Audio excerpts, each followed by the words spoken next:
Good day when our friend Mark Medina has been covering the NBA for a long time, covered the Lakers, USA Today, and he graces us with his presence a couple of times a year. I had no idea that J-Mac and you had a relationship here, so you've been going on his Straight Fire with McIntyre pod for years? Yeah, I mean, I think it all traces back to being able to talk hoops with you, and then it's the trickle-down effect of everyone else. It's like Reagan's economy. It's just the trickle-down effect. Okay, so I was saying this. My lasting image of yesterday's Laker win is LeBron in the tunnel limping. And I challenge the audience, find me a 3-week period in the last 3 years when AD or LeBron isn't in the tunnel limping, on the floor writhing in pain, or has to leave a game early. That said, they do feel like a 6 seed to me. Mm-hmm. I think they're a playoff team now. Yeah. That's what they look like to me. Yeah, I think they're a playoff team. Now, look, I know Laker fans and LeBron certainly wanting championships. I don't think that's realistic, but when you think about the beginning of this season, just how turbulent it was with Russell Westbrook, and every game was a challenge, and they would blow leads. This is philosophically a much different team. No doubt it still starts with LeBron and AD, how healthy they can be. But you look at all the positional needs they fulfilled with this Russell Westbrook trade, with getting D'Angelo Russell, Malik Beasley. Now the shooting's a little bit better. Now you have guys like Jaren Vanderbilt and Mo Bamba. Now the defense is a little bit better. AD has some reinforcements. So I think obviously the bigger concern, hey, how is LeBron's foot? He was limping after the game, but you have to give him credit that he was gutting out the rest of that game. AD, you just never know with him. But when healthy, he has been his most dominant self, almost like the bubble this season. Yeah. So there is that scenario of getting into the 6th seed. But much like the Western Conference landscape, the Lakers season, it's so up in the air and fluid day to day, but much more optimistic than pre-trade deadline. So I watched the Mavericks yesterday, and Mark Cuban, you watched the meme of his face. My takeaway was they were good early because they hit threes. They weren't as good late because they missed threes. It's a limited team. And I said early that Luka and Kyrie are interesting. I don't think neither plays defense. And if you go to the finals last year, Boston was the number 1 defensive team. When Draymond played last year in the regular season, Golden State was the best defense since Duncan, I think, statistically. So nobody talks about defense, but Milwaukee plays it. Boston plays it. Warriors play it. Clippers play it. I just don't think Dallas can compete at a high level, but I think they're a fun watch. Yeah, without a doubt. Sacramento's a little like that. Yeah, I think Sacramento is a much better team than the Mavericks. But look, with Dallas, I think that they made the right move getting Kyrie Irving because of the context of that season. It's been Luka Doncic, and even with a relatively improved supporting cast with good role players, there's not that definitive star. I think Kyrie and Luka will continue to grow their chemistry, and I think for all the question marks about them as far as how they coexist with players, I think that pairing's good. The problem is they don't have other reinforcements, partly because of that trade, but even before Kyrie Irving's trade deadline, they didn't have a lot of good defenders. And so while there are things that leave me pessimistic about their run when it comes to Kyrie's unpredictability and whether he's a long-term fit, as well as the rest of the roster itself. I think that from a pragmatic lens, this is a move to show, hey, Luka, we're committed to you in going all in, but it's also a bridge to the offseason because that's when the crossroads hits of, hey, do we really want to commit to Kyrie long-term? If not, we have this cap space to try to get a better roster. Let me go 2 more Western stories, then we'll move over to talk Knicks Celtics tonight because I do think it's one of those half a dozen NBA regular season games that I really, really want to, watch. So the Warriors are fascinating. You know them very well. They transition to small ball before the rest of the league. So there's not a lot of size. Wiggins has been out for personal reasons. Draymond's been banged up. Kayvon Looney can rebound, not much offense. They've got Green, another player with some size. They're small. So Clay was hurt last year. Steph is hurt this year. Draymond's hurt now. MRI, we'll see how seriously. So I do feel like they're getting to a point like the old Bulls where if they could get to the finals this year, win or lose, I kind of feel like we've hit a road that you got to start moving off pieces. Maybe it's time to say, listen, we can get a lot. It's weird to say Clay and Steph wouldn't play together. So let's start with this premise. Do you believe when healthy, Steph will be back, Draymond's back. Do you believe they're a championship team as constituted this year? It's a good question. I wouldn't feel comfortable enough to put money on them being able to turn things around to win a championship. But, philosophically, you don't bet against them, much like the same time last season. They didn't play a lot of games, Steph, Draymond, and Clay together. That's but right. It didn't matter as much because they had all that equity from all those finals runs. So it was plug and play. By the way, Mark, they're really good players. Per 100 possessions, their starting five is still best in the league. Yeah, without a doubt. And I think that there is a scenario, pathway for that to happen. Klay Thompson, he's had, I think, his highest scoring month of his career in January, third highest this month.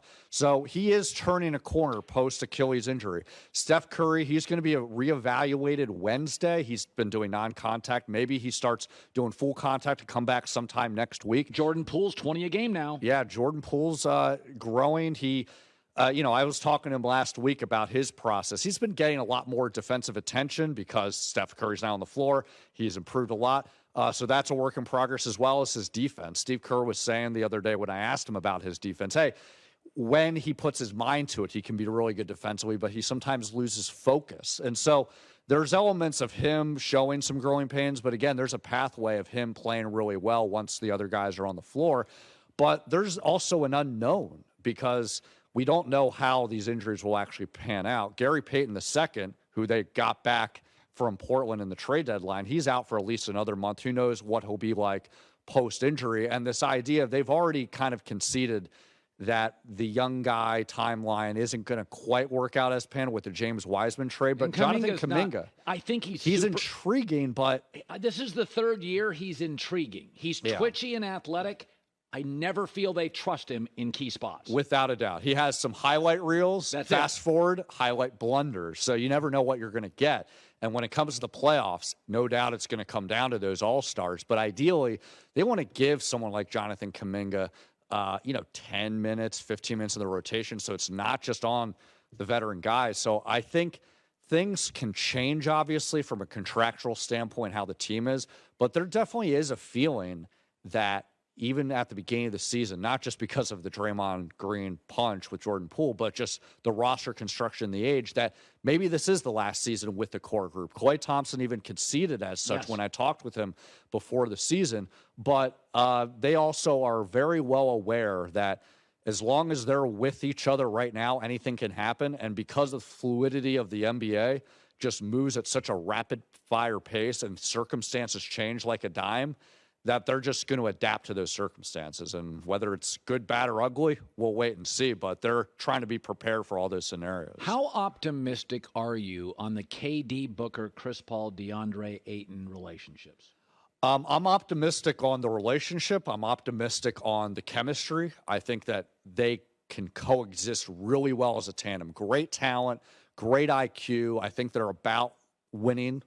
But I think the questions are the durability. Can any of these guys stay healthy? It's a two-year window. It's a 2-year window, and I think the Suns, they had to make that deal 10 times out of 10, even if you're giving up some really good pieces like a Mikal Bridges.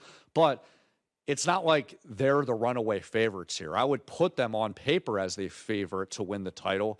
But as you know, Colin, things on paper don't always play out in reality. So assuming they're healthy, they're going to win the title, but there's a lot of question marks on how durable these guys can be because so far this season, Chris Paul started the season hurt, then Devin Booker. Kevin Durant, he still hasn't come back yet. He's expected to come back Wednesday, but how healthy can most notably Chris and Kevin stay healthy? And that's the great unknown, but I don't have any concerns whatsoever about their chemistry and their ability to coexist. All right, let's pivot to the East. Celtics, Knicks tonight. It's a really good regular season game. Let's start with Boston. This is a weird feeling I always have. I don't trust them in the half court. They get stagnant. They become very Jaylen Brown, Jason Tatum dependent. Like Milwaukee, for instance. I got Giannis. Now they have Crowder, Joe Ingles, Middleton, Drew Holiday, Brook Lopez. I feel like 7 guys can get a basket. I feel this team becomes, although Malcolm Brogdon's a nice fit, I just feel like it becomes very Brown, Tatum dependent on possessions in key spots. And they're both excellent players. So I can like a team, but I first of all, I feel like Golden State's in their head. Remember when they played about a month ago? I always feel Golden State's in their head. And I just think My gut feeling is Milwaukee's got more basket makers in a close series with this team. Where are you on Boston?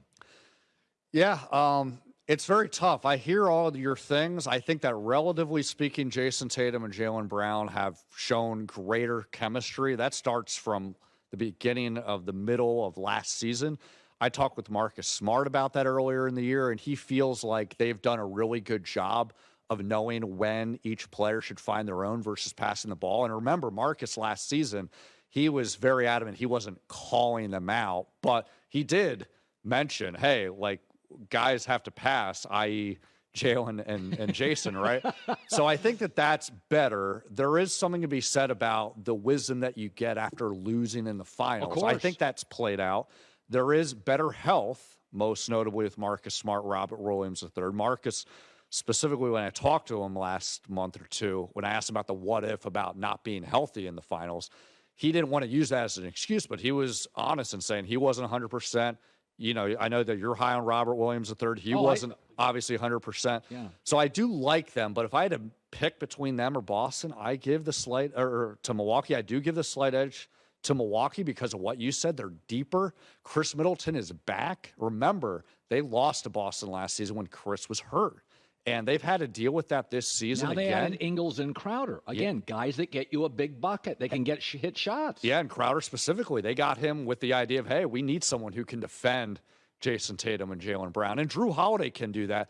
The game yesterday against Phoenix, he had some flashbacks to 2021 NBA Finals guarding Devin Booker, but they want to also relieve his workload. And to his credit, when Chris Middleton was out, he really stepped up his game.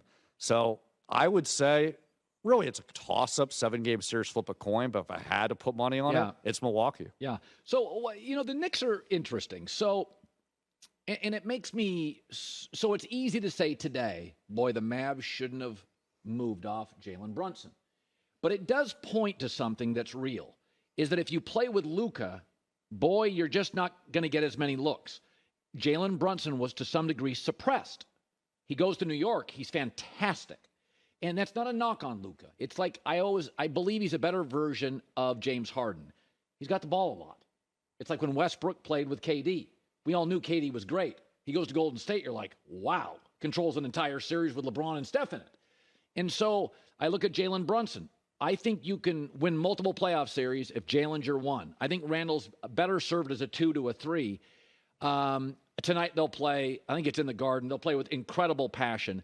Do you buy the Knicks? Because I look at the East, and I know the two best teams, but Cleveland's probably too young. Philadelphia's weird. Don't trust Hard in the postseason. Could the Knicks, are they capable of becoming that third team in the East? They are capable. I think their ceiling is second round this season. But that has more to do with Boston and Milwaukee, with just how much more experience they have, how much depth they have. But I think that they are the real deal. And when you're looking at Jalen Brunson, keep in mind, look, there's a lot of hand-wringing about his departure and the circumstances from did Dallas do enough to make sure that he wouldn't leave? What were the Knicks' involvement pre-free agency? The NBA didn't look down upon that too kindly. But there was a lot of talk of, hey, is he even worth a max contract? That's right. The answer is an absolute yes.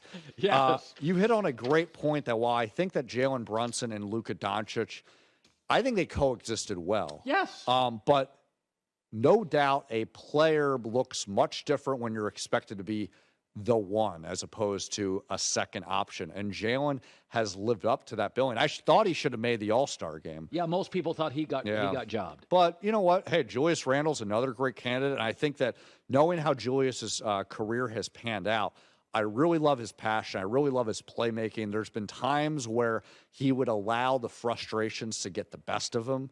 And that happened earlier in his career. That happened last year in New York. And, the fans turned on him. But he has really been able to rectify and course correct. And I think that has to do a lot with that. As much as he wears his emotions on his sleeve, and sometimes that gets in his way, it's also a good thing because it shows that he cares. Yeah, and New York loves that. He's very competitive, and he knows how to change his game and fine-tune it so it's not always bull in a china shop type feel when he's running up and down the court. Yeah, Knicks are an interesting team. I find, sometimes big city teams aren't lovable. I find the Knicks have an underdog feel. I think, I don't think the Sixers are that likable. Harden, Embiid, they're stars. We've kind of been exhausted by expectations. Milwaukee, smaller market. Giannis is incredibly embraceable. I find the Knicks easy to root for. Yeah, and look, with any Tom Thibodeau's team is always going to be competitive. And I know, lead into some of the Christmas Day games when they started making this dramatic turnaround. Now, I was talking to Jeff Van Gundy, who knows Tibbs well, and he really felt like one of the turning points was with him tightening the rotation. He was playing so many guys, and a lot of times when you do that, you're not able to get the most out of your core guys. So he didn't make any apologies of, hey, let's play heavy minutes to the guys that can actually contribute. And that's what was part of the reason why they've been able to dramatically turn things around. But again, to the greater question you have, can they, be a contender in the East? I give that to Milwaukee and Boston. But if tomorrow they're a team you have to take seriously. Cleveland Knicks play tomorrow, who would you take in the series? Now, I think Cleveland's more gifted offensively. Yeah, and Donovan Mitchell, he could get 71 at any point, right? I take Cleveland because of Donovan Mitchell, but, look, it's not just him. That would be a great series. They have a great team, no doubt about it, but I'm taking them because of Donovan Mitchell. But the Knicks could very well give them a run for their money because of just how hard they compete and how they have a really good, complete team. Yeah. Would that be a great first-round series? Knicks-Cleveland. That would be the best. Am I wrong on that? That would be a great. It would not be great for the Knicks. That's not a great matchup for them, Colin. Well, the Cavs are more offensively talented. They're incredible defensively. Allen protecting the rim with Mobley. I don't know, Mark. Who are the best three players in that series? Donovan Mitchell's one. Donovan, Jalen. Jalen is and not. Is Randall the third best player in the series? Well, it'll be Randall Garland. and Mobley or Garland. Mobley's a kid. That's a great matchup. Mobley's good, but he's a kid. Yeah, it's the playoffs, but Julius Randle, I trust more in a playoff series than Mobley. J.B. Bickerstaff has likened him to a young Anthony Davis and healthy, as far as his potential. Yes. I get he's young, but he has all the skills. Where's Garland in that? He's good. Yeah. It's a tough matchup. Cleveland's got dudes. I think it would that series and whoever the Lakers match up with, because it would be a 6th, 7th, or 8th seed, presumably. That would be another fun playoff series. Mark Medina. This was fun. 15 minutes of just went by. Flew by, the way I see it. Love it. Flew by. And congratulations, recently engaged. Love it, yeah. I'm a lot of good news happened. Val and I are excited, and, we're excited about the NBA, too. So you're growing up in front of our eyes. Good seeing you, buddy. Hi, everybody. Thanks for watching. Subscribe here to get the latest from the show. Also, be sure to check out more of the best clips from The Herd or go watch a few segments from other shows on FS1.